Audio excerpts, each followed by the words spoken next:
Hi, I'm Leigh Barbour, and I'm an author of romance. In this presentation, you will be learning about the various subgenres of romance. The romance you want to write will most likely fit into one of the subgenres listed on the next screen. Listed on your screen are the various types of subgenres of romance. When you are pitching your story to a publisher, they will classify your romance in one of these subgenres. Frankly, my books could be classified as two subgenres in one. Since I write paranormal romance about ghosts, and sometimes they end up in historical scenes. One of my paranormals ended up being a time travel, which wasn't revealed until the end of the story. I have chosen to cover erotic romance first because there are some very important points to make here. Erotic romance is not erotica. Erotica is sex for sex's sake. Erotic romance is a romance that contains a number of erotic scenes. In any kind of romance, you should write the story so that if all the sex scenes were removed, you'd still have a romance. In other words, never let the sex become the plot of your story. If the plot of the story is only sex, then it is erotica.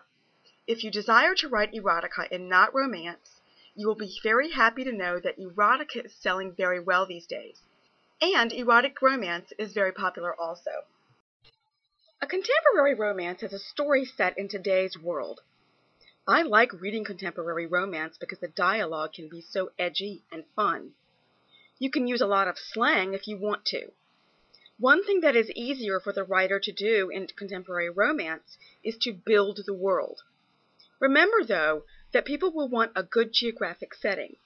For example, if you're writing about Seattle, let them know by mentioning the Space Needle, or the water, etc. We will talk about world building in the other subgenres, but since you are writing in a world we're all familiar with, you don't have to build quite so much backstory as you do with the other romance types. In this course, you will be learning all kinds of new terms, and backstory is one of them. Backstory is the action that took place before your novel begins. Every story has some sort of backstory, and you must artfully weave this prior action into the story so that people will understand your characters and certain elements of the plot.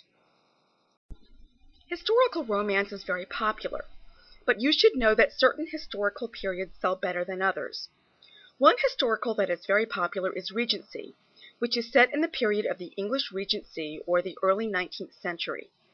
If you decide to write Regency, you must have an enormous amount of knowledge of this historical period.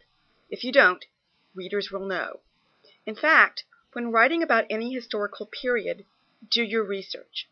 You'll probably find that doing the research is almost as much fun as writing the book. There are some very interesting websites that deal with the clothing of almost every century. I've also found that there are some interesting nonfiction books out there that can give you some very interesting knowledge about that specific time period you are writing about. Another period that sells rather well is the Civil War.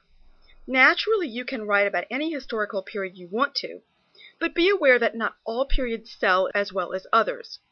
So you may want to know more about these reader preferences before starting your novel. All during this course, I will give you little rules, such as the one I just told you about. Remember, writing is an art, and rules really are made to be broken. However, if you are going to break a rule, make sure you understand that rule before you break it. Here are just a very few of the resources that are out there on the web for you to take advantage of when writing a novel. As great as these resources are, I must caution you that many writers get too carried away with their research. Remember, readers aren't reading your book to find out what kind of buttons are on a Revolutionary War soldier's uniform, nor do they really care about the size of the hoop skirt your heroine is wearing. They simply want you to devise a setting with interesting characters and titillate them with a romance. We'll talk about description later, but keep this in mind. Don't let research get you carried away. Suspense. Everybody gets caught up in suspense. That's why movies have chase scenes. I understand that romantic suspense came about because whether it's a book or a movie, a man will read or watch a romance if it has suspense in it. Women wanted books and movies that they could enjoy along with their husbands. Most of my books have suspense in them. And when I mean suspense, it's not always involving violence, but there is some secret that can have drastic consequences to your characters if something happens. Many writers find it very difficult to write romantic suspense because you have the burden of keeping the interest into the romance while you've got the breathtaking suspense marching on. The best way to write one of these is to make sure that your hero and heroine are both caught up in the suspense taking place, and the outcome of the suspense has to have dire consequences. Remember, your job when you're writing is to make the reader turn that next page. Suspense is a way to really build tension.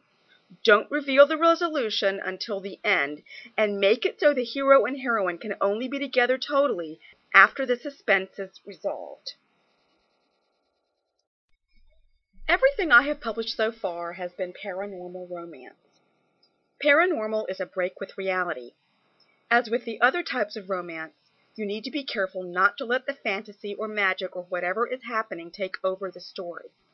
The main focus is on the romance, and not how your hero flew through 5 galaxies and annihilated hundreds of Klingons.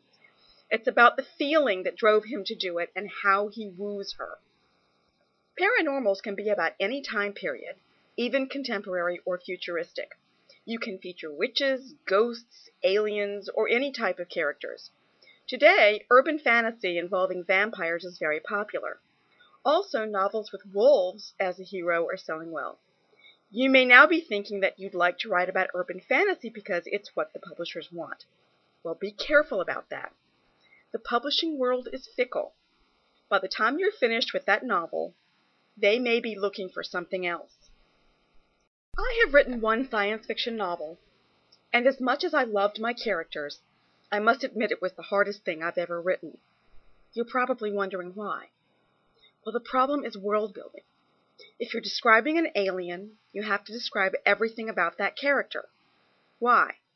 Because no one has any idea how that alien looks but you. The same thing is true about the settings. It may be a spaceship they are traveling around on, but the reader can't imagine it until you describe the decks, the dining halls, etc. On the other hand, you are very free as you are writing. In other words, you aren't tied to Earth. Characters can fly around. They can press a button and have traveled millions of miles in a single heartbeat. Let's talk about description for a minute. Today, no one is going to pick up a novel and read pages and pages of a description of a setting.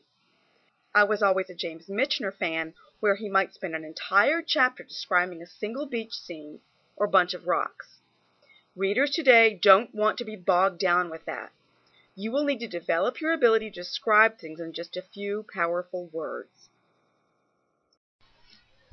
I have always loved time travel. And time travel romance is fun to write because you're having 2 characters come together, usually from 2 different time periods, and their interactions are quite often comical because of the differences in the 2 worlds they come from. Remember that in time travel, you have to do a very good job of world building in both places. You have to have a setting and a cast of characters for both periods, usually. The understanding of each other has to transcend both worlds. She won't fit in his world, and he won't fit into hers unless they make changes on both sides. Also remember that whenever you input paranormal elements, the characters have to realistically deal with a situation that violates the laws of nature as they know them. Don't allow them to believe too quickly. Have them fight this strange state of events, and use that to build conflict between the 2. Remember, in romance, the couple can't get together too easily. Multicultural romance is one of the subgenres that is selling rather well these days. Anything with African American or Hispanic characters will get a lot of attention. Although the hero and heroine can be of the same race, it quite often involves a hero and a heroine from different ethnic groups. The couple, while they are falling in love, are also battling their differences as their cultures collide. I have written about characters from different ethnic backgrounds, and the dialogue that can erupt can be hilarious and sometimes very sobering. According to my publisher, this is a big seller because there are so many readers interested in it.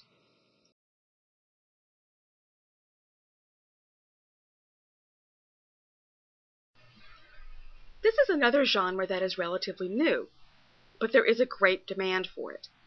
I have had a chance to read some of the gay men's romances, and what I've read is very interesting. I understand that there really aren't enough lesbian romances, and many publishers are calling for them. Furthermore, if you get a chance to read one of these, give it a try. You might be pleasantly surprised. Remember, no matter which subgenre you write in, the focus of your novel must be on the brewing romance. Also, many novels bridge multiple subgenres. For example, no matter what I'm writing, I also have some romantic suspense going on. Remember, your multicultural romance can be historical or even paranormal.